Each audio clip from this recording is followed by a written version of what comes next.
behalf of the Rotary Club of Moxville, I want to welcome you to another conversation with a Davie County World War II veteran.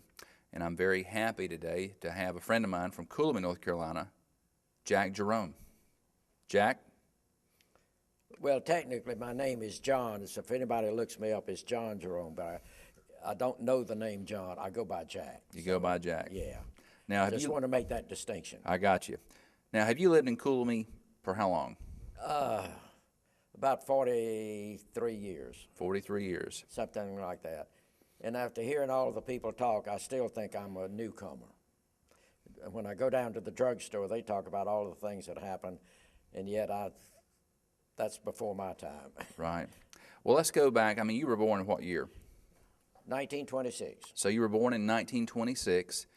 So when the war broke out, you were about 15 years old. Something like that, yeah. So you were a Navy guy. Yeah. Tell us how you got involved in the great conflict of World War II. Well, you know, being 15, you knew eventually you were going to be in service, and all of my cousins and so forth were in the Navy, you know, joined up. And I decided I didn't want to be in the dog face digging ditches or anything like that. So I thought the Navy was much easier. Mm-hmm. So I joined the Navy about 2 weeks before my birthday, before my 18th birthday. Mm-hmm. And from there, I stayed, that was in 1944, August, I think, of August the 7th, 1944, and I got out on June the 16th, 1946. So where were you living at that point? Oh, I was living in Pittsburgh, North Carolina. Okay, down there where they've got the courthouse in the center of the road. And that's the one that just got burned. Did it get burned? Okay. Yeah, oh gosh. Interesting. So when you joined, where did you go to training? Went to Camp Perry, Virginia, right outside of Williamsburg, and I stayed there, I think, 9 weeks in basic training, and then we had what we had called OGU, Outgoing Unit, and I stayed there about 3 or 4 weeks waiting for an assignment. I wanted to be sent to the electrician school, but I didn't make it, so they sent me to Newport, Rhode Island, where it was a pre-commissioning center, where they assembled the crew for a ship that was being built. And there were some carriers and battleships the crews were being assembled, and I was anxious to be on a fighting ship. Mm-hmm. So when I got up there, they called my name, and I went up to the desk, and they said, "You're going to be on the USS Tranquility." I said, "Well, what's that?" They said, "It's a hospital ship." I said, "Well, damn." But later I found out I didn't want to be on a fighting ship. We had one guy that had 6 ships knocked out from under him, and I thought, well, I'm lucky. But anyhow, I was assigned to that for 2 or 3 weeks, and they decided it would not be built quick enough, so they assigned me to the USS Benevolence, Auxiliary Hospital number 13. Mm-hmm. These were converted tankers. There were 6 of them. Mm-hmm. And I trained in the engineering room as a water evaporator operator. In other words, we made the fresh water. But frankly, after I got on board ship, I never operated that. I worked as an electrician down in the engine room, tending the AC and the DC generators. Mm-hmm. And I did that on the hospital ship. And then later, when I was transferred, I went to an APA, the USS Bronx 236, and I was an electrician on that too. Well, now let me ask you this. An 18-year-old in Pittsburgh, how far in the world had you gone? I mean, were you a well-traveled man at the age of 18? Well, I'd been out of New Jersey, New York. Okay, so you'd been out of the state. Yeah. So when you left Williamsburg, did you go to the West Coast? No, we went straight to Newport, Rhode Island. Okay, and where did your ship wind up going? Oh, well, the ship, we got on it in Bayonne, New Jersey, and then went down to the Chesapeake Bay to do our shakedown cruise.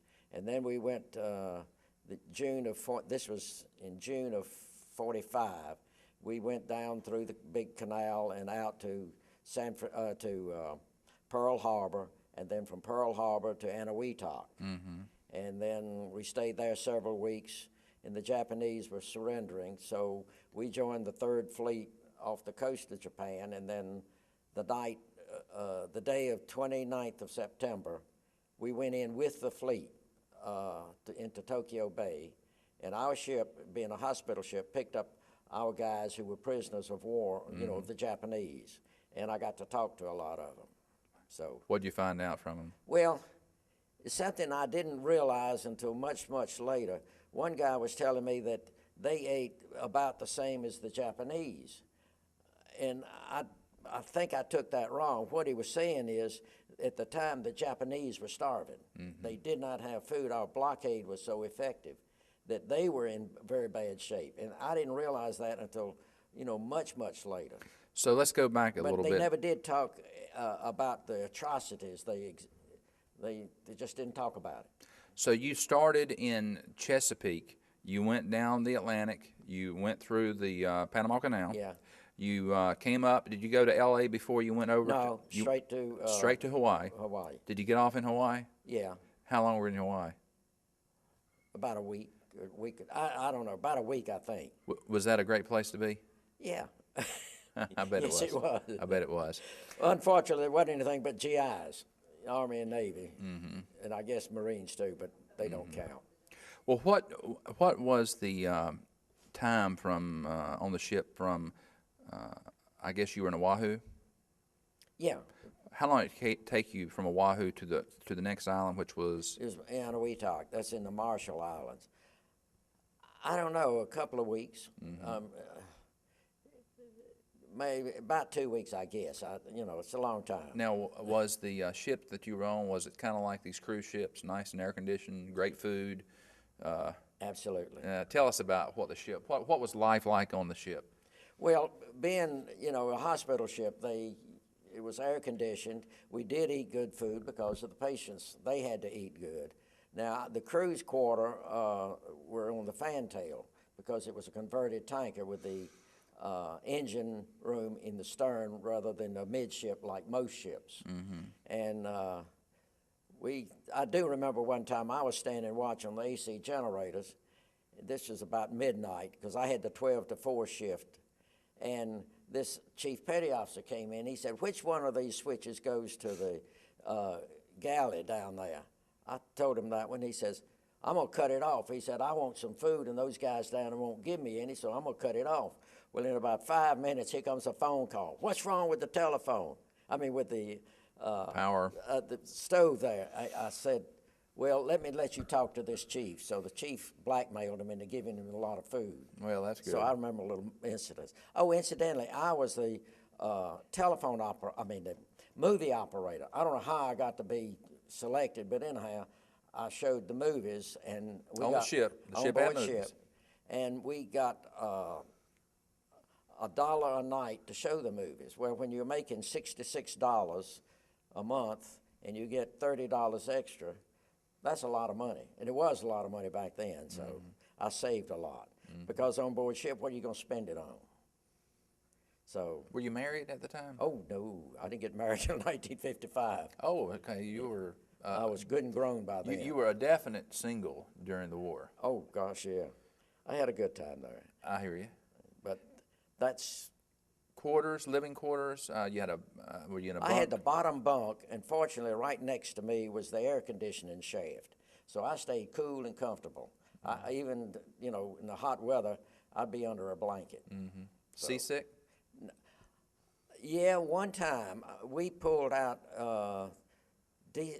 November the 27th, 1945, from after we'd been in Tokyo Bay 3 months, we pulled out in the middle of a storm, and it was Thanksgiving Day. They had turkeys and everything set up, and when we got out to sea there, getting ready to serve the food, the ship was rocking so bad we couldn't have it, and everybody got seasick, even the old salts, but that's the only time I ever got seasick. Now, when you leave port after being, you've been there a week or two or a day or two, and you get your land legs, then when you go out, you feel a little woozy, but after about a day, it goes away. But that day, it didn't go away. How many people were on the ship? Let's see, we had the crew, everybody was about 500 and something, but the beds were 802 beds. That's the same size as, say, Baptist or Forsyth Hospital. Now, we crammed them 2 and 3 and 4 high. We didn't have, private rooms and all of that, but That's a lot of beds on that ship. Now, did you go into Tokyo when you were there? Yeah. Or you went offshore? Yeah. Yeah, What, Tokyo. tell us, describe what Tokyo was like post-war, I guess, is when you were there. Well, there wasn't a heck of a lot. We did a fantastic job, and I hate to use that word, but if you're bombing to kill and destroy, and we did a mighty good job. Particularly where we stayed in the Yokohama harbor for about a month, and of course we had liberty. And Yokohama, you cannot imagine looking for a mile or so and see nothing. We had bombed, all the houses were absolutely gone, nothing. So we did a good job, which is bad, but that's war. And in Tokyo, they had more, excuse me, they had more buildings, concrete. So parts of that was all shattered, but they were standing. But where their homes were, they were made out of wood and stuff like that, and they just burned. Tinder boxes. Oh, it was terrible. Now, you actually got to speak, you got to serve medically men who were prisoners of war. Yeah, What did they look like? skin and bones. Psychologically, how were they? I don't know. At that time, we were just talking and they were so happy, but I couldn't say that because at the time it didn't register. See, at the time I didn't know, and I'm not sure that most of the country knew what had really happened to those prisoners, how badly they were treated. So you didn't know to ask, well, how were you treated? But they were in bad shape. Now, when they got on the ship, I can only imagine after being in prison for a month, a year, Years, in some cases. and not eating like a nutritional in a nutritional way. Did they just sit down at the mess hall and just slop it up, or were they put on? No, they had to eat slowly. Yeah. The one guy told me, he said when they walked in, the nurse says, everybody take their clothes off. And they kind of, she says, you take your clothes off, we got to delouse you, we got to burn everything you've got. And then they processed them, checked them for their health or, other problems. And then they dressed them and sent them, if they were sick, they put them in sick bay, but then they put them on another ship and they came on home. So that's what I saw. But, that's a long time ago, and at the time you didn't ask questions because you didn't know enough to ask about how were you treated. You didn't know what the true history was at the time. That's right, and now I do. And well, let me ask you this, and I've asked this to about every one of our veterans. The ones that fought in the Atlantic, they had an opinion of Germans. You were in the Pacific. How was your attitude towards the Japanese during the war? oh, we thought they were monsters and kill them all. I guess like the Germans, they're trying to kill you, so you try to kill them. But you hated them. And frankly, a lot of that was propaganda by our country to make us want to hate them and kill them. At least that's what I've read later on in life. When did that change? I mean, obviously, you don't harbor that hate today. No. How did that go from hating the Japanese and wanting to kill them, you're in a wartime, to coming home and changing your mind towards the Japanese? I don't know. You just or has time. Oh yeah. Oh gosh.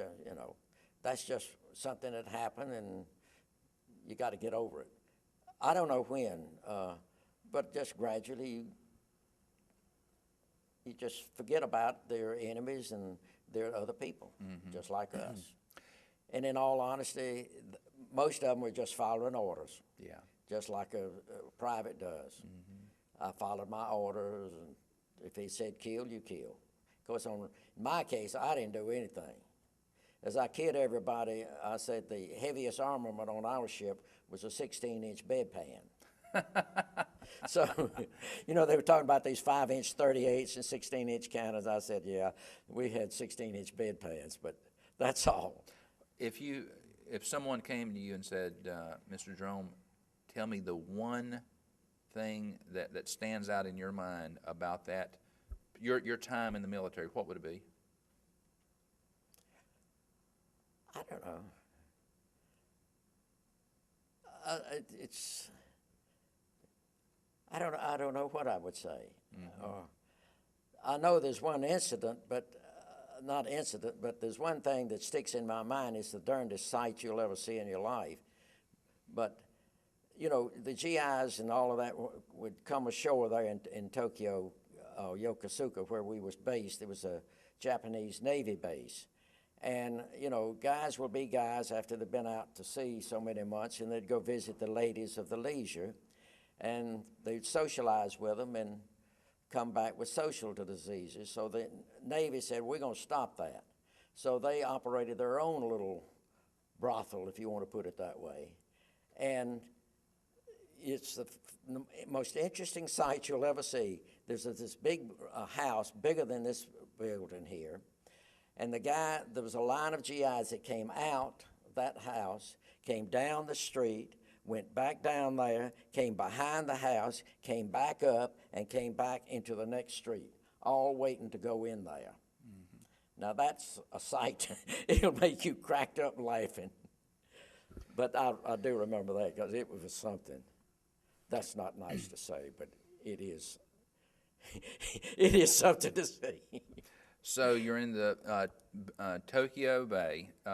You're basically taking care of these war veterans who were prisoners of war. And how long you stayed there? 3 months. We stayed there 3 months.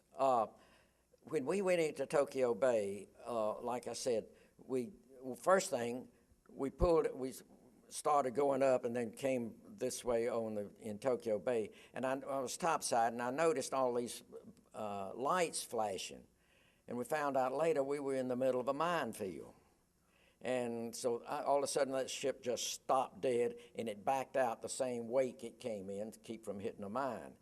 But we then later, a few days later, went up with the cruiser San Juan to the head of Tokyo Bay, right off the port of Tokyo City itself, and picked up these guys who had been on an island. It was a prisoner of war island out there, a Japanese prisoner of war. And the Marines went over and got the guys, and they brought them over on these motor launches, other little small vessels. And, that's when they came on board our ship and, were processed. But it was, like I say, it was interesting to see them. So when you left the Bay of Tokyo, how did you get back home? We came home. It took us 3 weeks to come home. Now, when you say home, back to Pittsburgh? No, we left Tokyo. Well, let me go. We left Tokyo Bay November the 27th. We got to San Francisco sometime December the 18th or somewhere like that. And then we made 3 trips on what they call Magic Carpet, which is, we went from San Francisco to Honolulu or Pearl Harbor, picked up guys who were being discharged, took them back, and we did that 3 times. And then the ship was supposed to go down to Bikini Atoll, where they were going to explode the A-bomb, and take all of these Japanese ships, plus some of ours, and see the effect of an A-bomb on, a fleet. And the ship was going to go down there, and they wouldn't get back until the middle part of September. Well, I had 1 year at State before I joined, and I wanted to get back to State, beginning of the year rather than, sometime later. So I got transferred to the USS Bronx, and it was a APA, troop transport. And we went from, this was about March, we went from from San Francisco Bay to Shanghai, Qingdao, and Taku in China, and picked up guys at each spot. So you were on the water a lot. Yeah, and then we came back, and I got discharged. They sent me over to Treasure Island, which is the island in the middle of San Francisco Bay. In fact, many years ago, they had I don't know if it was a World's Fair, but something like that, which was Treasure Island. That was the name of the exposition. Mm-hmm. So I stayed there a few days, and then I caught a train and came home, and I got out. I walked in the house. I said, well, Mama, I'm home. no fanfare, no nothing, you know, I'm home. And then my life really began. So that's. Let me ask you a question that I've asked a lot of our veterans. During that time, the Manhattan Project began and came to fruition, and there was an atomic bomb that was dropped on Nagasaki and Hiroshima. Yeah. It's now 2010. As you look back on that, I want you to answer the question, was it the right thing to do? Absolutely. Absolutely. Tell us why you think that. Because if we had invaded Japan, we'd have lost, well, not millions, but thousands of guys, and they would have lost millions of people. Now, I know later you read about, well, the Japanese were on the verge of surrender and all that, but there is, I've seen on TV a program about the emperor made a recording of, you know, his famous speech about to endure the endurable and think the unthinkable. And these groups of officers were trying to get hold of that record to keep it from being broadcast. So there were a lot of people, military, that did not want to surrender. They thought it was a terrible disgrace. So where were you when you found out about the bomb? Oh, we were out on the sea. We had left Anahuac and we were going to meet with the Third Fleet. And the captain or somebody on the PA system said something about this atomic bomb. Well, at the time, nobody really knew what that was. Mm-hmm. I had a semi-inkling, but I knew, you know, I wasn't a physicist. I knew it was a terrific bomb, but it slowed that war down. Mm-hmm. I mean, it stopped it. Mm-hmm. And don't let anybody kid you, we did the best thing by dropping it, I think. All right, let me ask you some, I'm not asking for political questions. This is not political, but what did you think of FDR then, and what do you think about FDR today? I think it was a great president. Mm-hmm. Now, of course, back then, that's the only one I ever knew, basically, and so, you know. And Truman? Well, Truman, I thought, was a good president. Mm-hmm. Mm-hmm. Now, we don't want to go into other presidents, do we? We won't go there today. Yeah. This is not the O'Reilly factor. No. No. Well, let me ask you this. Looking back on your experience in the military at the age of 18, how did that experience affect your life? It broadened it for certain. I saw things I'd never seen before and hope I never see again. But the experience of being on a ship, seeing everybody, and, you know, totally different atmosphere. And frankly, I enjoyed it. Mm-hmm. But I didn't want to stay in it. I wanted to come home and, you know, it's confining, you know, on a ship, I'll tell you. Mm-hmm. But I look back on it, and I've had good experiences on it. I wasn't in combat, so I'm glad that I wasn't, but, you know, they have a different attitude than I do. Mm-hmm. When you eat good food, and you have air-conditioned quarters, and you don't have any military threats against you, you know, life is pretty good. Now, so after you got out of the war, over the last 60-some-odd years, have you traveled back to any of the places that you were during World War II? Only Pearl Harbor. Mm-hmm. That was a tour. Mm-hmm. But no, not to Japan. Well, we landed, I took a tour of China some time ago, about 1990, and we landed in Tokyo, but that was at the airport, and, you know, they wasn't even there when I was there. Mm-hmm. But it was, I really haven't been back there, no, not, you know, visiting anything. Mm-hmm. But I have visited a lot of different places since then, you know. I worked with that IESC, that International Executive Service Corps, so I've been to a bunch of different countries, but not, you know, the World War II countries. Well, let's talk post-war for a second. You get out, you said you didn't have any fanfare, you walked in the door and there was Mama. That's right. And how old were you then? 20. So you're 20 years old. Yeah. What does a 20-year-old from Pittsburgh do when he gets home from the war? Well, it was summertime, so I got a summer job helping this guy survey for power lines. It wasn't REA as such, but it was the same thing. They were putting in power lines all over Chatham County. So I helped survey that. And then I went to state. I got out in class of 49. I went in for textile and chemistry and dyeing. My first year at state in 1943, I thought I wanted to be an electrical engineer. But then when I came back after service, I saw talking to everybody, and everybody was taking the engineer, and I thought, well, you know, there's not going to be any jobs. So I was talking to a friend of mine who was taking textiles. I said, well, that's what I'll take, because, you know, that was before the great exodus that we now have. But so I took chemistry and dyeing, and then in 1949, I got out, and I came here to Coolamy, you know, work at the mill down there. And was Coolamy a thriving little community at that time? Oh, yeah. I stayed at the Riverside Hotel. I don't know if you ever heard it, but it's the Riverside Hotel. Yeah, a lot of our listeners are going to say Coolamy had a hotel, but I think it would be real interesting for you to also kind of describe what Coolamy was like really in the 50s. Yeah, it was really a boarding house. The teachers, and it was run by the company.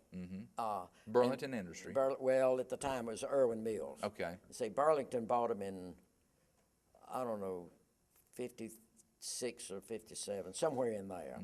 And then that's when it became Burlington. But the Riverside Hotel was, well, just an absolute boarding house. It was a long building with rooms upstairs on the rooms on each side. They had a nice-sized dining room where, of course, we all ate. But when they had visitors to the mill, they all would come up there and eat. And I stayed there 6 years. Really? Yeah. Now, Coolamy at the time had a movie theater. Oh, yeah. Coolamy had a minor league baseball team, and it was actually a thriving little town, basically completely run by Irwin Mills.